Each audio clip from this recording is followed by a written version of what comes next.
The only improvement I want to make is accountability to the KPIs.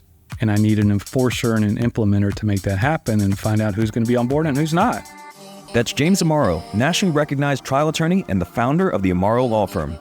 And we did that last year, and we had phenomenal results. Like, we almost doubled revenue. I'm not talking about like one hit case and we doubled or a couple of cases. I'm talking we had a higher volume of our multi-7, 8-figure cases settle last year, but that's been a natural progression in the pipeline.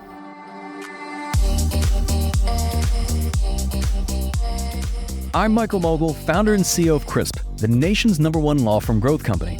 I've built my business through practice, not theory. Crisp started with just $500 to my name and has grown to over 8 figures in revenue over the last few years, earning a spot on the Inc. 500 list of the fastest growing private companies in America.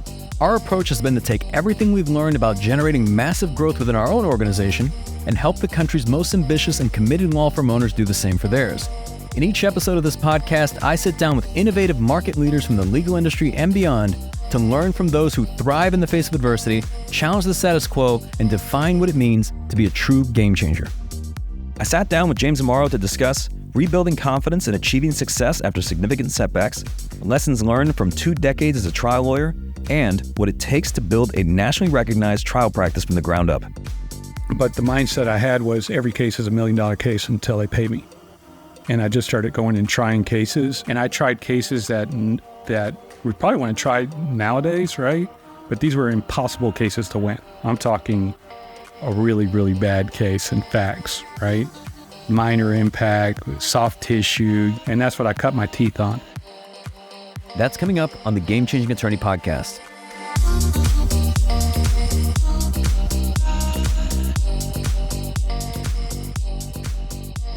Before we begin today's episode, I want to remind you that we aren't beholden to any sponsors or run any ads on this podcast. This allows us to present all of our episodes raw and unfiltered.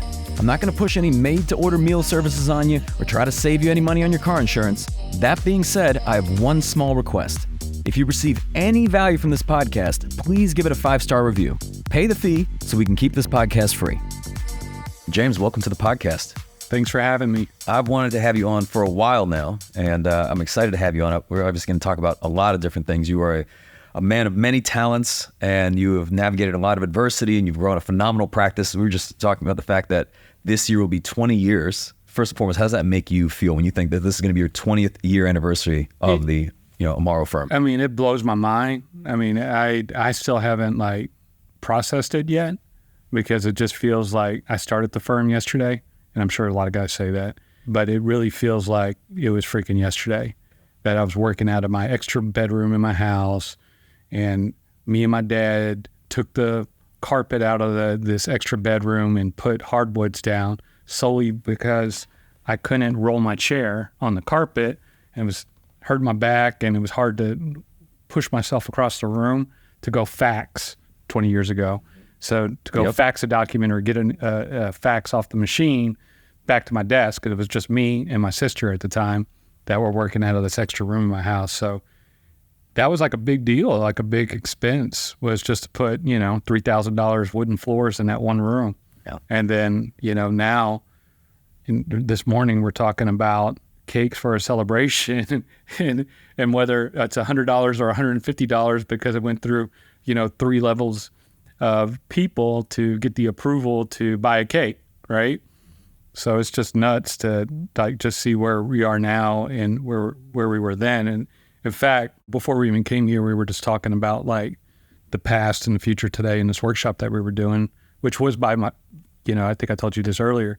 This was my favorite workshop that you guys have done. Y'all did a tremendous job. But I had just posted something on social media just this week or last week about some fold-out tables that we had when we first built out our new office space. And I had gone pretty much for dead broke. I think I could just honestly say that. I'd sold everything I owned and restarted the firm 10 years ago. Yeah. And we had signed a new lease, and I couldn't afford a conference room table yet. And so I just got some fold-out tables that I got from Walmart, and the tables were more narrow than this. It was just, like a regular one about this big. And I took a photo of it because I wanted to remember how much it sucked right? Like, I can't believe I'm back to this and I'm having to start over. I didn't give a shit, what other attorneys thought, what the other side thought. I was in survival mode. I lost everything. I got to go. I got things to do. And every case is $1 million case until they pay us, period. And so when these guys came in with their smug smirks, kind of like, this is your conference table, they had that vibe with them. It's like, yeah, you think it's funny now, but let's get the show on the road. They sit at the table and they realized how uncomfortable it would be to sit that close to me while I'm like just grilling their witness right in front of them, and there's nothing they could do about it. That worked for the first couple of depots, and then I realized that they could actually look at my notes and look at the stuff that I had in front of me, and I got two more Walmart tables, and I just made it wider. There you go. I love it. Now, can you elaborate? Because you mentioned about 10 years ago having to start over, like just if you could share that experience, because I imagine 10 years ago, if you knew what today would look like, would you have even believed it? No, hell no. Hell no. I can't believe where we're at, especially when you look back 10 years from today, or even 20 years. If you took me back 20 years, I'd be, yeah, of course. Yeah, no way. Yeah, I just thought I was the best thing since sliced bread in the first 10 years. And my first case I signed up was $1 million case. I mean, this was easy. Why didn't I do this a long time ago? That was kind of my mindset. And then I started winning every trial that I did.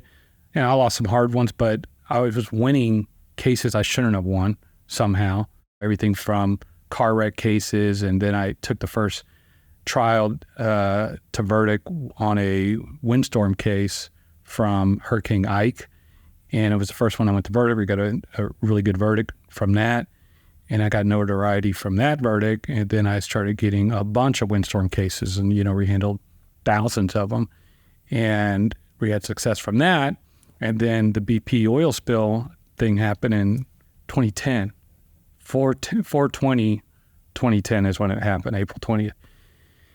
And I had some lawyers go, hey, can you help us with these cases? It's kind of like windstorm cases. We're just putting together packages and submitting them to the settlement administrator, and this is how it works. And I was like, yeah, sure, why not? Next thing you know, we're signing up 500 cases a week. And we had multiple offices in Houston, Alabama, New Orleans, and we had pods, me and this other firm that was partnered up with me, and we scaled up to like close to 50 people, and we were young. Like, we were in our young 30s at this point, and we were doing really well. And then all of a sudden that settlement got tied up in appellate court and went all the way to the U.S. Supreme Court, and we're sitting on 10,000 cases with no money coming in and payroll of, 40-something people every month. And it doesn't take a math genius to figure out how long you got until you run out of money, especially considering how young we were back then. And, it was just like you eat what you kill kind of mindset of running your law firm, because we still ran it like a law firm back then. And eventually what I had to do was we had to make a decision. I could say private equity money back then, which was offered to me at a very high rate, over 20%, and then project that out, with spreadsheets and everything, like, how far will this get me if we keep our overhead, or what does a skeleton budget look like and a skeleton crew look like? So after we did the numbers and we realized like that if it didn't turn around in, I think it was like 6 months to 9 months, which a lot of lawyers are like, yeah, Gordon, they're going to shut this down. It's going to come right back, and the faucets are going to turn back on. What if you're wrong, right? What if you're wrong? Then what? And so, I projected it out, I think at 9 months, like we could make it to 9 months. And after that, we were done. There was no way to get out of that hole we got in. And so we went with option B and scaled down to 6 people from all of those. And it was the most brutal 2 days that I've ever had in owning the law firm or any business. I've had other businesses before a law firm. But the worst 2 days of a business owner is having a line of people outside and having to fire them one by one. It was sad. People were crying. And you're taking ownership of all of that, right? Yeah. Like, you failed. And because you failed, this person doesn't know how they're going to pay their mortgage, doesn't know how they're going to feed their family, because you failed. Your ego was so big You thought you could never be in this situation. Now look what you did, right? And I took it really, really hard when it happened. Back then, I still drank and smoked cigarettes like crazy. And we went 2 years of just getting out of that hole. And it was brutal. I could still feel it sitting on my porch, on my green rocking chair, listening to the frogs outside, smoking a cigarette with a bottle of Chianti, which I pretty much did for 2 years. Every night I resisted going to bed because I had to wake up and do it again. I was embracing the suck for 2 years of that, of surviving, another week, another payroll until I got out of it. And the way I got out was, obviously faith and just really sitting on that porch and thinking about who are you really? Like, what are you capable of? And why did God do this to you? All that shit is going through your head. You're sitting there processing, like, why am I doing this? I should just give up. Just go bankrupt, dude. Just default on all your loans, or go borrow some money from somebody, but you're never going to be able to pay them back. All that shit's going through your head for 2 years. And all you can think is, like, I got these 60 big cases that I could work on. And I won't even say they were big. Some of them were like $1 million cases. But the mindset I had was every case is $1 million case until they pay me.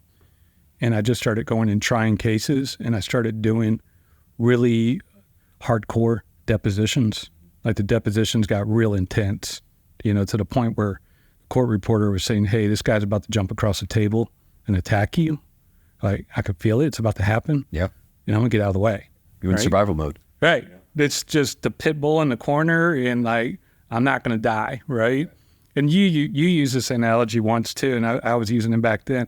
It's like, I'm a cockroach. I'm a cockroach. It's nuclear devastation has occurred. Amaro Geddon, is another phrase I was using. And I'm going to come out of this one way or another, and I'm not going to default on any loans, and I'm going to pay people back if I borrowed money from them, and I'm going to get out of this, right? And, like, one cool thing I could tell you I did out of that, like the most rewarding part of that, when I finally did get out, and I hit some huge settlements in 2015 and verdicts in 2015, 2016. When I finally got out and I got that new office, but I couldn't even afford the furniture, I was still crawling out of it, was when I could buy my car back. So one of my first $1 million settlements, I bought a 71, a Chevy, yellow, black stripes, SS, a true SS. I'm a car guy. And had a bunch of other dumb shit too, yellow speedboat, a Hummer, a Porsche, all kind of stuff that I had. But that car was my dream car. And I had to sell it when the shit hit the fan. I sold my rental property, cashed out 401ks. I mean, I was all in again, right? Like, I just started over. And I sold it, but I was smart enough and resourceful enough to sell it to my mother. And she didn't have $35,000, $40,000, is what it was worth back then, to give to me. So I told her, Mom, you got great credit though. Could you just finance it? And then I'll make the note. I could pay the $200-300 a month, but I need this money for payroll. And I don't want to sell this car. This is my thing. This is my car. And so when I was able to, like, just write her a check, a couple of years later, and have that, knowing that car, because I kept it in my garage, of course, but I had to look at it every day with that shame that my mom owned it now, like I was a freaking child. And and during that time too, I could tell you some other crazy stuff that happened. My dad brings up this one. It's like I couldn't sign a great case to save my life back then, right? When I said, like, why is God doing this, right? Dude, life was easy until this happened for me. Like, it was everything, it was always easy for me. School was easy. Law school was easy. Chemical engineering was somewhat easy. Getting cases was easy. But during this 2-year period, I could not sign a big case. The phones were not ringing. The website was not working. Like, I was by myself on an island. That's a lonely feeling. Like, for people that are watching or listening to this, it is a very lonely feeling. And you'll call family members, you'll call friends, and people won't return your calls. People don't want to hang out because they know you're in a bad spot. So you don't forget that stuff either, man. And not that there's any retribution or anything like that, but you don't forget that stuff, man. Like who's there for you when you're really, really, really down. My mom was there, and I'm grateful for that. But that was the best damn feeling, to pay her off and get that title back and stick it in the safety deposit box, and now, well, not anymore. I had to stop because we started settling so many good cases. But for a while, I was buying a new car every time I settled a case for $1 million or more. And then I had too many cars, and then they were going in the shops, and I can't keep up with them anymore, I think I got 3 cars in the shops right now. But during that period, the point I wanted to make was the story that my dad always brings up. There was a guy who called me. I'm working late in my dining room at my house back then. It's like 2 a.m, and I'm working on some brief or something, because it's not, it's like 6 people at the firm at this point. We get an email lead, and it's like a dream case, right? It was a guy from an oil and gas accident that he had, and he was using all the right words where it was legitimate, right? Like names specific companies in the oil and gas business that I'm familiar with. So I was doing a lot of refinery stuff back then. I'm like, man, I can't believe this. I'm glad I was sitting here in front of my computer when this came in. Yeah, I'm back. This is, it's an 8-figure case. And I went and met up with this dude at a hotel. And I think I'm a pretty good judge of character and could get good a read. I mean, I grew up in the hood, and I have to deal with a lot of shady people growing up. And my dad drank a lot, so I thought I could get a good read on people. I've always been good with that. And this guy got me, man. He got me. He had the cane. He had the talk. I'm keep going around in circles about what's going on. We sign the POA. I get his driver's license just like a regular sign up. I'm doing it myself at some hotel. And then he hits me up for cash, which you can do in Texas. You can loan clients money to help them get on their feet and all that. And I did it. And it was a scam. It was fake. And I gave this guy, I think it was like $400 that I didn't have to loan anybody back then. And I gave $400, man. And next thing you know, I'm seeing on a listserv or something, and people are like, hey, if you get contacted by blah, blah, blah, blah, it's a total scam, blah, blah, blah. And it's like, oh no. And then I call on the phone, goes to voicemail or disconnected. I don't even remember. But I mean, talk about a gut punch, like getting kicked while you're down. Dad he always brings that up. He still brings it. I think he brought it up like 2 months ago to me. Remember that time, don't get all up there again. I know how you are. And remember that time? I was like, yeah, Dad, I don't know what happened. I mean, that was a brutal 2 years, man. So what did it take in terms of, coming back from all that, right? I mean, I could tell, even you're talking about it now, you're still somewhat traumatized by it, but I know a lot of firm owners, you take a heavy punch and, you never stand back up from that. And for you to start investing in the law firm again, even when you made it all back and you finally were at a good place, to not just play it safe, but instead continue to push in. Yeah, well, once we were I was like, I'm back. Thank God, right? I'm getting a second chance here. I'm going to do things right. I'd quit smoking January 1st, 2016. I just woke up and I remember throwing my pack of cigarettes, Parliaments was what I like, threw it in the trash can. And I'm looking at it, and in my brain, I'm going dude, you did this last year and the year before and the year before. Every year you throw away your cigarettes, and then you're smoking again. What happened? I talk to myself a lot like this. And it's like, oh, you went in to happy hour, or you went and had margaritas at dinner and la, la, la, and you went and bought a pack of cigarettes, and then bam, bam, bam, bam, here we are again. So it's like, all right, bet. You're going to go 2 weeks. And if you can honestly tell yourself that you can go out and have a drink with your friends after work, or go get a margarita with your wife at dinner, and not think of having a cigarette, then you can do it. But if you do, honestly, think about having a cigarette, then you double the time. And you keep going. I was like, and I'm already doing the math in my head. I'm like, all right, then it goes 2 weeks, 30, 60, right? Shit, this can get serious real quick. So I go 2 weeks and I do it. I'm literally salivating in my brain because I'm jonesing for a cigarette so bad, right? My wife is already yelling at, just go buy the cigarettes, like you're being a jerk. And so then I go a month, And like now my brain is on fire. If you ever quit drinking for that long, like, and you've been drinking, you're a happy hour drinker or social drinker for a long time, you don't realize how fast your brain starts going when you have like no alcohol for that long. It gets even worse up till about 90 days. Your brain is going a bazillion miles per hour. And at that time, I started working out like crazy to be able to, like, I got to do something with my energy or else I'm going to work all the time. And I had to stop working at certain times because I was always on, during that period. So stopping drinking, I don't like to say getting sober because I wasn't like an alcoholic or anything like that. So you stopped both, smoking and drinking. But I accidentally quit drinking because I was just trying to stop smoking. So I go a whole year and then I didn't even want to drink anymore. And then we had made 3x what we had made the year before. And I was like, this thing ain't so bad, like, I don't miss my friends that much, right?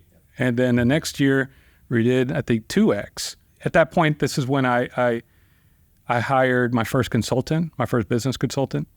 And I realized, like, at this point, this is like early 2016.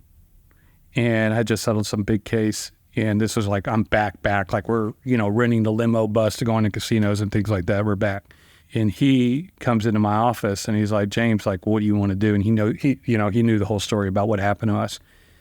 And I said, look, man, I get it. All right.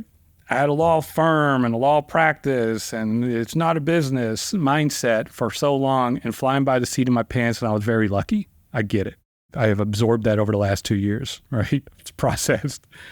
It's a business. I get it. So let's run it like a business. And they helped me build all these reports and all this other stuff.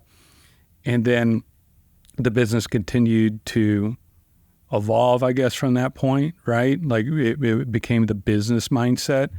And since then, with y'all's help, we've evolved even further from like a business to an organization. And then in the past year and a half into a corporation. Yeah. So those are different mindsets. Law firm practice or law practice owner, the business owner, the organization owner, and the corporate owner are all different things. And you guys have helped us like realize that it's tremendous. And go back, like you become a leader of leaders, within your law firm. Yeah. So I want to talk about the business side of the practice. But before I do, I know you're very humble about this. You are a phenomenal trial lawyer. And I'm just curious, from your perspective, what separates a good trial lawyer from a great one? Good to great. I mean, passion. Your passion, like I have a little equation, like your passion has to be greater than the combination of your fear and the pain, right? So if your passion is driving you, and that passion can come from different things, right? It could come from, like for me, it's my grandfather came over here with the shirt on his back and gave up everything, came from a family of 1 of 9 for what, right? Not for himself. He did that for his grandkids and great grandkids and all that stuff. And so for my passion is like my grandfather didn't come here for nothing, right? And also like I've been given certain abilities to do things and I should do that. And if I don't, it's a waste, and that just comes from that 2-year period also of like really figuring out what you're good at. And I figured out that I was good at winning trials and good at doing depositions. And I just honed in on those skills. They talk about conscious competence and unconscious competence. I was unconscious competence the first 10 years. Like we used to joke about it. We would write openings, smoking cigarettes with a hangover on the way to the courthouse when we were young trial lawyers, and this is before really like social media and all that stuff. But we were that good that we could go win trials that the other side thought was a slam dunk and write our opening in the car on the way to the trial. But back then also, the courts would call you for trial. You're like on this, what they call the 2-week rolling docket. So I can remember one trial, got a call at the office and Zach and I are sitting around in our polo shirts. We probably were hungover. And the coordinator said, you guys are picking a jury at 2:00 today for a car wreck case. And I was like, what? Today? Did she say today? And my paralegal was like, yeah, today. It's like, well, I'm not even in a suit. And so we had no idea we were going to be called to trial that day. And so we went, I was like, hey, Zach, you go home. Let's meet back here at X o'clock and let's go. And we wrote the opening and the board ire like in the car on the way over there, you know, and a lot of the stuff that we still like came up with. Zach he passed away from brain cancer from glioblastoma a few years ago, but I mean, he's my brother from another mother. Like me and him went in the trenches together. I think one year we took 16 cases to trial and took, I want to say 10 to verdict that year, just back to back. We were in trial or we're getting ready for a trial and just flying by the seat of our pants. But a lot of the rules and the things that we did, not knowing what we were doing, I'd never seen a trial until the first time I did one. And I can remember Zach telling me, I was like, well, how do I know when it's time for me to go up? And, what do I say when the judge does this and that? And what side of the courtroom I sit on? Like real basic stuff, right? And he started explaining it to me because he worked for a very prominent trial lawyer back then and had seen a couple of trials, and he's trying to like tell me like how it goes down. And the one that always sticks in my mind was the breaking point, if you will, for me, was when he told me, after the judge does her instructions or his instructions to the jury, then they'll go to you to do your opening statement after they do the voir dire and all this stuff. And then I go, all right, then what? And I just get up and start going. He goes, no, you got to say, may it please the court. And I thought he was joking with me when he told us. I'd never heard this. And he said, I go, are you kidding? And he's like, no. I go, well, how do you say it? And he goes, they'll say, well, James Amaro, you may proceed, or plaintiff's counsel may proceed. And then you go, may it please the court. I go, may it please the court, what? I go, I don't get it. This doesn't make any sense. I go, that sounds so stupid. I'm not going to say that. And he's like, you're supposed to say it, the judge is going to get mad. I go, I'm not going to say it, dude. And at this point, Zach and I, like, he looked a little older than I am. I look like I was like 18 years old still, right? You know, I'm like maybe 30, you know? And I just didn't do it. I wasn't going to do it. Now I have to do it because now the judge would know that I know what I'm doing. But I look so young. I got away with murder as a young trial lawyer, and I tried cases that we probably wouldn't try nowadays, right? But these were impossible cases to win, and that's what I cut my teeth on. Like, it was like a challenge to me. And I had a very experienced paralegal that still works for me today. She knew these defense attorneys, and you know, she had this look on her face. I can remember when we were just blazing in and out. I could remember this one guy, I don't want to say his name, but let's just say he just thinks he's the best thing since sliced bread. And we were coming off a roll of winning like 3 or 4 trials back to back, from everything from like insurance claims to personal injury. I mean, just everything, right, that we were trying back then. And this was like what a lot of people would say a case you wouldn't even take. I'm talking a really, really bad case in facts, minor impact, soft tissue, you know, the hard car wreck. Those cases are hard to try and to win. I'll tell you that. Winning some big cases, you know, wrongful death and that type of stuff, those are hard cases. They got their own challenges. It's high stakes, but the case where you might not even win, like, those are tough. And this guy, he had tried like 300 something cases, and he just thought he was just so freaking awesome. And my paralegal had worked for him and told us, like, she had this look on her face when I walked by the office. I was like, yeah, we're going to go. Yeah, I wonder what the jury's going to do. You know, I'm all nonchalant about it. And she had this look on her face like, you don't know what you're in for. And I go, and I picked it up. I go, hey, what's with the face? She goes, I'm not going to say anything. I go, you think I'm going to lose? You really think I'm going to lose? And she's like, I don't know. I was like, watch this. We went. We kicked that guy's ass so royally in this case that the entire jury stayed afterwards to talk to us. This is the only time this has ever happened in all our trials, that we're packing our stuff up, you know, off to the next one, laughing, high-fiving about it, me and Zach. And the judge comes out and she's like, hey, the jury wants to talk to you. And, you know, a lot of lawyers, they like to like run out in the hall and talk to the jurors. I got my own personal reasons why I think that's a waste of time.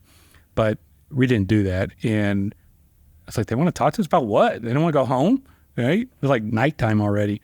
So we went and talked to them, and they just gave us all these props and told us, like, because we didn't know why we were winning. Going back to my point, like conscious competence, unconscious competence, we had no idea why we were winning. And now I do know is that we were authentic, we were real, and we just told it how it was to the jury. And re-triggered their emotions. There's a lot of training out there about the reptilian part of the brain and all that stuff. We had figured that out in the very beginning. I used to call them trigger words. Like we would come up with trigger words. I was like, we'll come up with a phrase, and we would like test it out with friends and family. Come up with a phrase that's going to trigger their emotions, and then anytime we want to turn it up, just use that phrase, and we could figure that out in voir dire. And it's become a lot more developed since then, and with all these trial lawyer schools and everything. But back then, young guys were just flying by the seat of our pants, figuring it out. But I guess we were onto something. We just didn't know what we were doing. How would you describe kind of your personal evolution, how you've changed, right? I imagine you're not writing opening statements, in the car on the way to trial these days. Hell no. What have been some of those changes since? Yeah. How are you different? It's just insane to think that we used to do that. And for us, it worked, right? That doesn't work for everybody. I mean, I could go try a car wreck case on Monday if you give me the basics, right? Because I've done it so much. But these kind of cases that we try now, I mean, we do in-house focus groups. We do with third-party vendor focus groups. We compare notes. We're using AI now to take the notes and submit queries. Like, what is the focus group focused on? What are the top 3 defenses that they were focused on? What are the 3 strongest parts of the claim that they're focused on? Like, we do mock trials, on some of these big cases. We do focus groups. Like, maybe it's like some demonstrative, and I don't know. I think it's going to be a winner. I think it's going to, rattle the jury. And then we show it to a focus group, and it makes no sense to them, right? And you always want the jury like focused on what you're presenting and not have them daydreaming unless you intentionally want them daydreaming on some connecting story. So, we do an incredible amount of work, and I've read pretty much every dang trial lawyer book that's out there now and been to pretty much every trial lawyer school after we had tried a bunch of cases, because when we had tried all these cases, it's like, why are we winning all these cases? What's everybody else doing? I had no idea. And then I just started going to these trial schools, and funny story, I got a lot of stories, but this is a funny one. There was this other thing, I can't remember the name of it, and NEMA or something like that, but I went to it, I want to say 2010-ish, and it was all defense attorneys, and they were all baby lawyers that worked at these ivory tower type of law firms, and they were scared shitless about trying cases and going in the courtroom. And some of them had barely done in depositions. And so you have these instructors that are teaching this class that are like partners at these big law firms and teaching these kids. And I'm in the back, and you see me when I get like this, sometimes I'm raising my hand all the time. I'm like, no, that's not going to work. I tried a case last week. Oh, that reminds me of the case I tried last month. And I'm telling all these stories. I'm this kid, and they're like, just shut up. This ain't your class, dude. Like, I'm trying to teach these kids how to try cases. And that made me realize like that we were at another level at that young age, and that we were doing things that others weren't doing or they hadn't even thought about doing. And, there's a component of just being fearless too of it and not being afraid of the result. That's never really affected me. And so it's never really clouded my judgment either. So when I go try a case, like I'm all in. I leave everything on the field. And I know I've given my all for that case in that trial. And so even if I get poured out and I lose, it's not going to emotionally devastate me. It's not going to take away my confidence or make me feel like maybe you don't got it, man. Maybe you lost it, it never happens. You learn a lot when you lose a case. I mean, I think about the cases I lost all the time, and to say I'm never going to do that again. And if you do, man, I just feel I've done it once. I made the same mistake twice once. And as soon as my butt hit the chair in that courtroom, I knew it. I was like, oh, I did it again and closed it. Dang it. And then sure enough, the jury punished me for it in that case. So a lot of evolution in the trial practice. And now the evolution is how to teach my young lawyers, like how to do it the James Amaro way or the Amaro Law Firm way. Yeah. And speaking of evolution, we talked about the firm being down to 6 people. Now you're up at over 80. How would you describe the culture of the firm today? It's serious, man. Like I could just tell it's intense. That's what people say when they join the firm. Like it's intense here, because we have KPIs, we have SOPs, we hold people accountable, all of that, right? And so last year was a lot of instilling our accountability culture. When we had our COO start last year, I said, I'm good with these KPIs. I'm good with these numbers. I'm good with what we're going to do operational, but we're not changing our culture here. The only improvement I want to make, not a change, improvement to our culture, is accountability to the KPIs. And I need an enforcer and an implementer to make that happen and find out who's going to be on board and who's not with the KPI culture. And we did that last year, and we had phenomenal results. Like, we almost doubled revenue. I'm not talking about like one hit case and we doubled, or a couple of cases. I'm talking volume mixed in with our bigger cases. We had a higher volume of our bigger cases. When I say bigger cases, like multi 7, 8-figure cases, settle last year, but that's been a natural progression in the pipeline. We have even more this year to settle or try, and next year also. So we have like this full pipeline that's mature. So last year was that accountability thing. This year is sort of another analogy used with, this year's high performance culture. That's what we're about this year, and holding people accountable to it still, because they want to get off the KPI train, and maybe, I won't get an email about it this week or next month, and we're pushing those KPIs and our weekly and our monthly and our quarterly reporting. Now we're also putting core standards for every single department. So this is the first time I've come to one of your conferences and I'm actually had done something before you presented on it.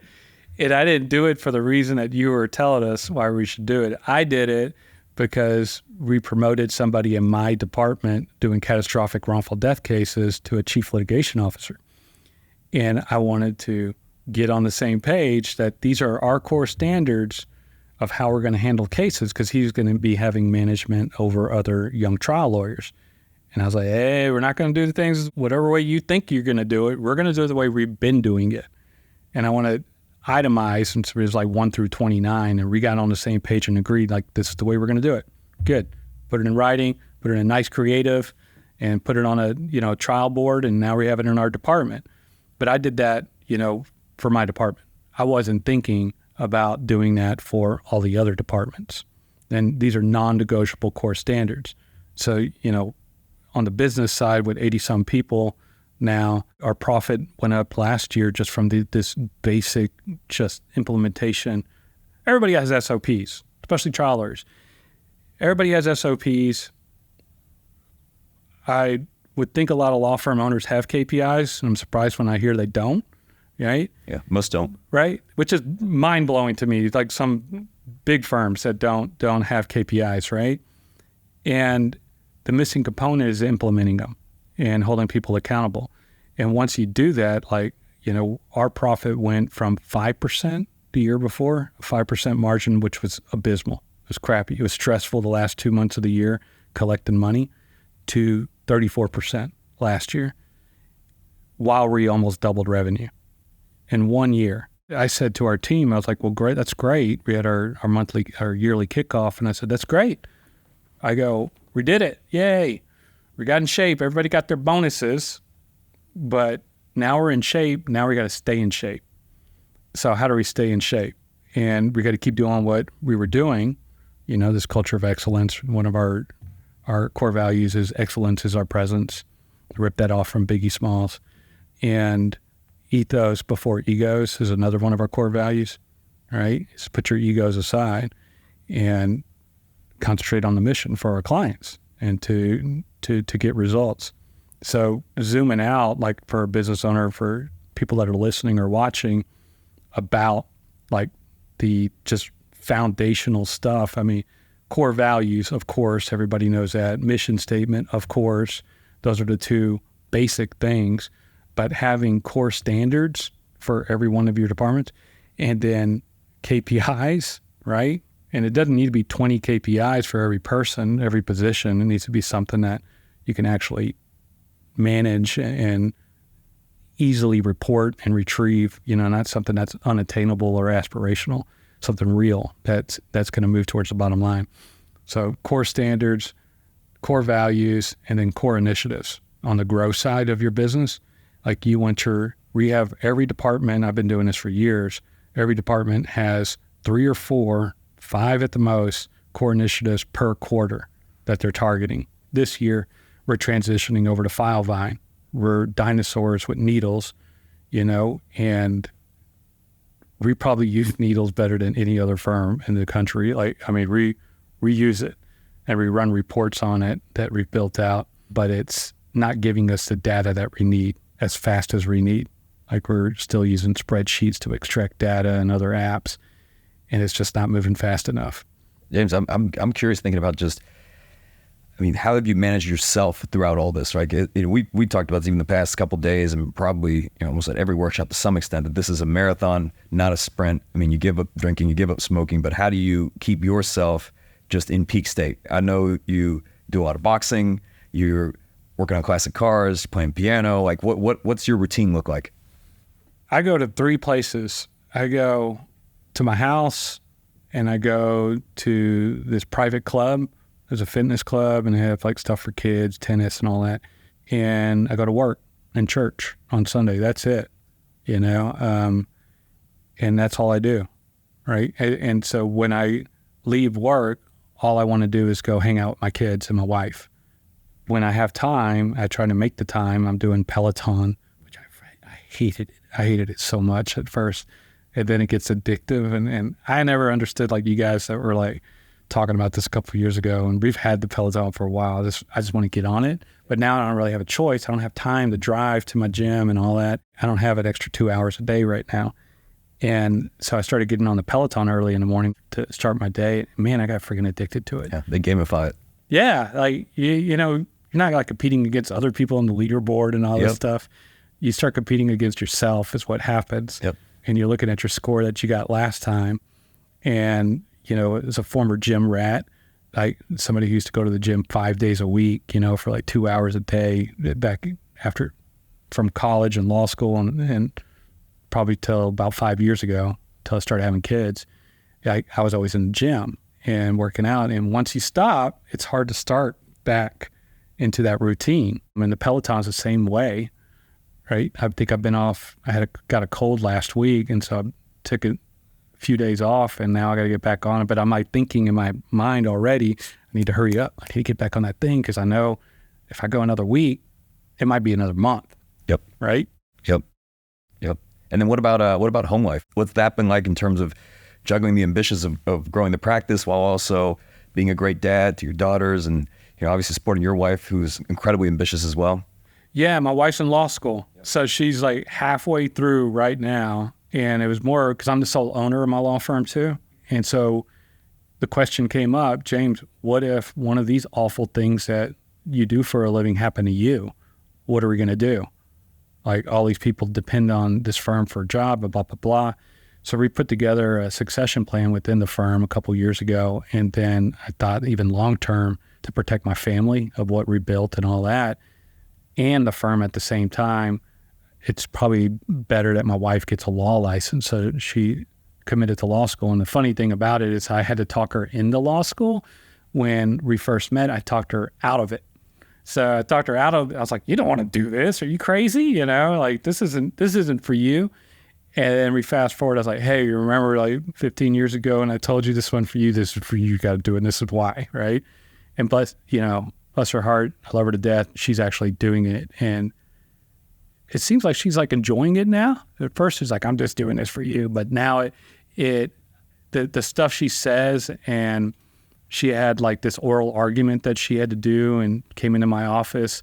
And I'm exhausted, by the way. We put the kids down, this life. 8 o'clock, I'm done. I used to be able to like pull up my laptop and work on briefs. I am freaking spent at 8 o'clock now, man, after I put our 3 kids down. And my kids right now are 5, 3, and 1 with a wife in law school, 2 full-time nannies. So it's a lot when I get home in that 2 hours that I get with my family. But, one time I was sitting on a couch and watching some crap on TV on Paramount, Yellowstone, or Lioness, or whatever I watch. And she comes in and with her book and sits on my couch in my office and wants to ask me questions about legal stuff. And I'm like, are you serious with this right now? I don't want to talk about law at 9 o'clock with my wife. right? I really just don't want to do this. She's like, would you please just help me? You know?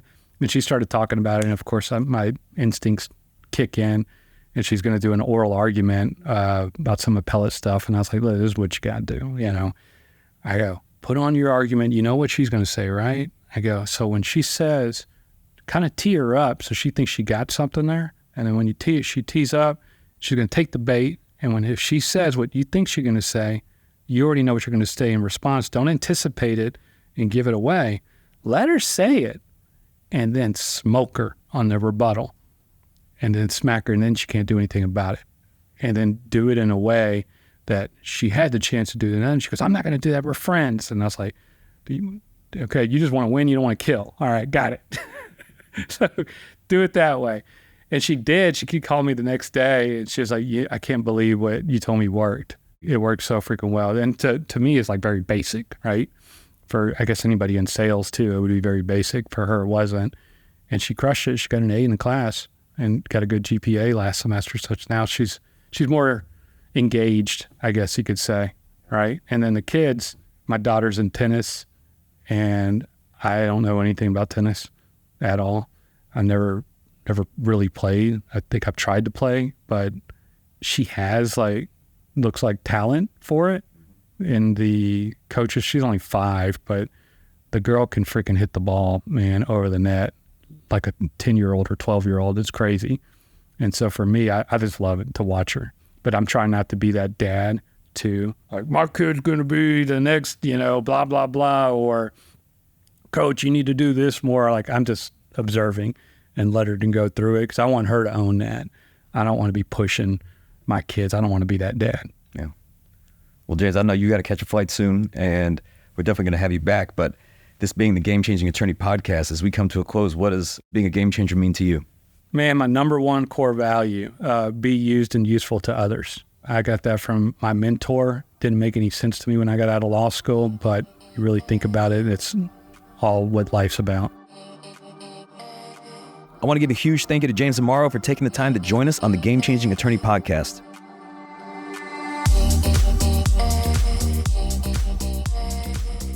If you found this episode valuable, here are 3 free ways that I can help you grow your law firm. Number 1, download the first chapter of my book absolutely free at GameChangingAttorney.com. Number 2, you can shoot me a text at 404-531-7691, and I'll answer any question that you've got for me. And finally, number 3, if you can leave this podcast a 5-star review, it'll help us gain access to more influential thought leaders and bring their lessons learned here to you. For more information on our interview with James Amaro, see the show notes for this episode in your podcast app or visit legalpodcast.com.